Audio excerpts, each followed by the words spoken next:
Good afternoon and welcome back to my channel. Right, direct payments to farmers in proposal of the government's next step apparently.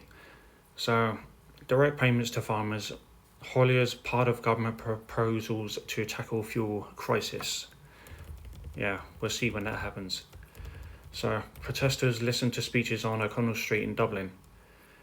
Meetings between government ministers and representatives of farmers and hauliers to finalise a new government package of fuel support are underway. Right.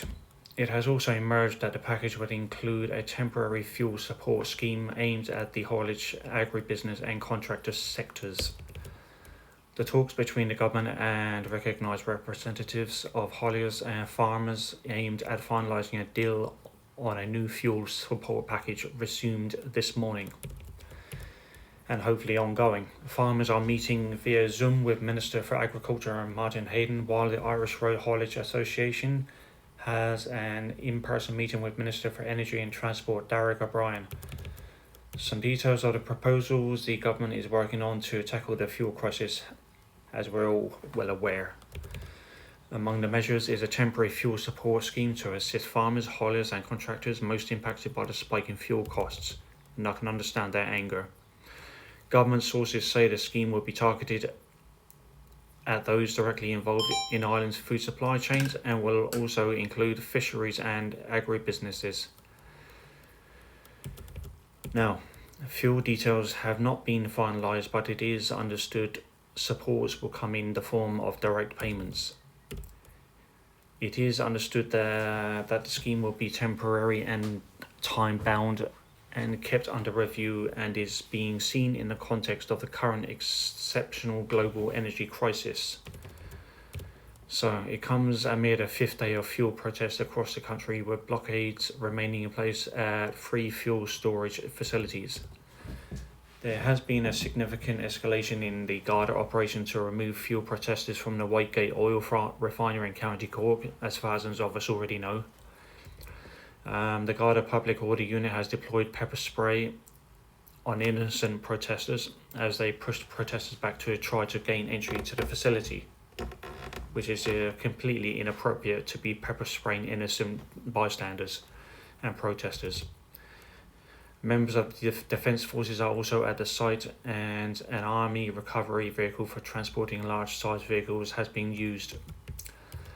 Several fuel tankers have arrived at Whitegate under Garda escort and have entered the oil refinery. Around 600 filling stations across the country are out of petrol and diesel, with a warning fuel could run out completely by the end of the day at some point, and could possibly be leading on to the next few days.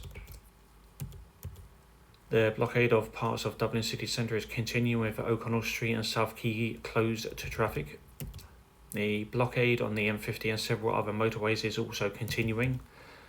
The M50 is closed between junctions 5 and 6 in both directions on the N4. The M50 interchange eastbound Slip Road and M50 northbound is closed, and it will be in the next couple of weeks, and so on and so forth.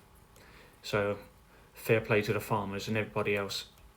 Among the road closures on the M7 is the section at Portlaoise between junctions 16 and 17, which is closed in both directions.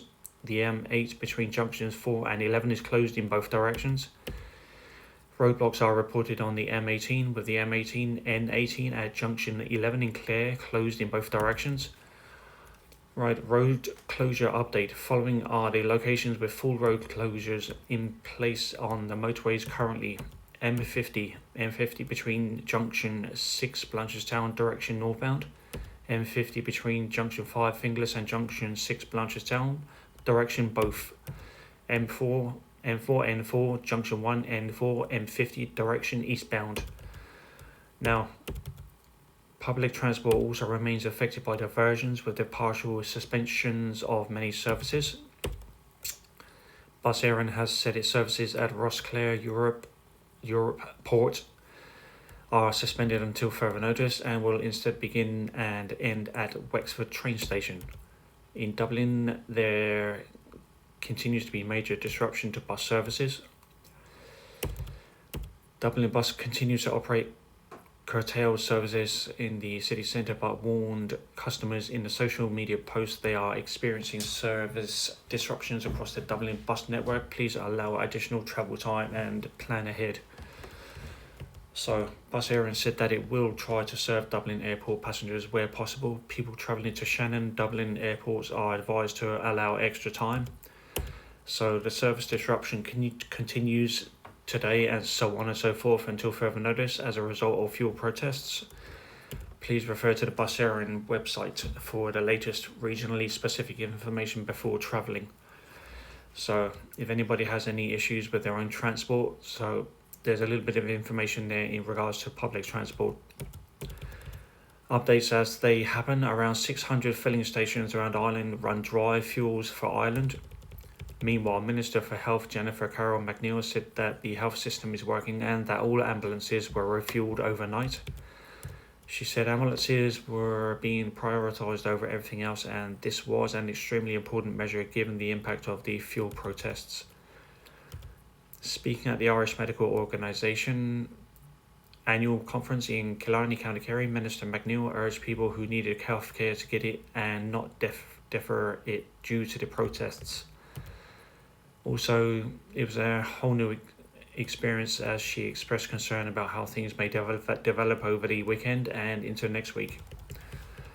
So, if the protests continue, it was stated there would be difficulty in getting chemotherapy treatments delivered to hospitals and problems getting staff who operate the National Ambulance Service to get to their vehicles. The IMO has called for an immediate end to the fuel blockades, warning it will have a detrimental effect on patient welfare. Garda declared exceptional event over fuel protests, and Garda Síochána has declared an exceptional event in response to fuel protests. This allows the force to double the number of Gardaí available to work. The move came after a meeting between the Garda Commissioner and the representative associations.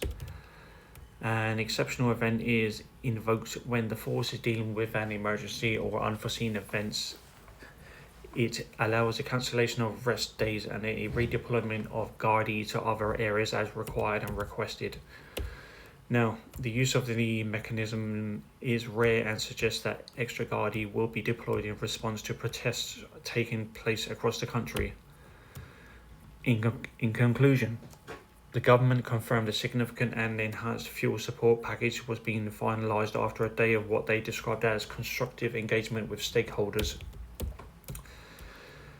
Now, a meeting between government ministers and representatives of the haulage and farming sectors in the Department of Agriculture ended last night. It is understood that frank views on the fuel crisis, the ongoing protests and assistance that is now needed were exchanged during the 5-hour meeting. Furthermore, the meetings are taking place today between the Irish Road Haulage Association and Minister for Transport Dara O'Brien, and also between the Irish Farmers Association, the Irish Creamery Milk Suppliers Association and Minister for Agriculture Martin Hayden. In conclusion to that, around 600 service stations have run out of diesel and petrol.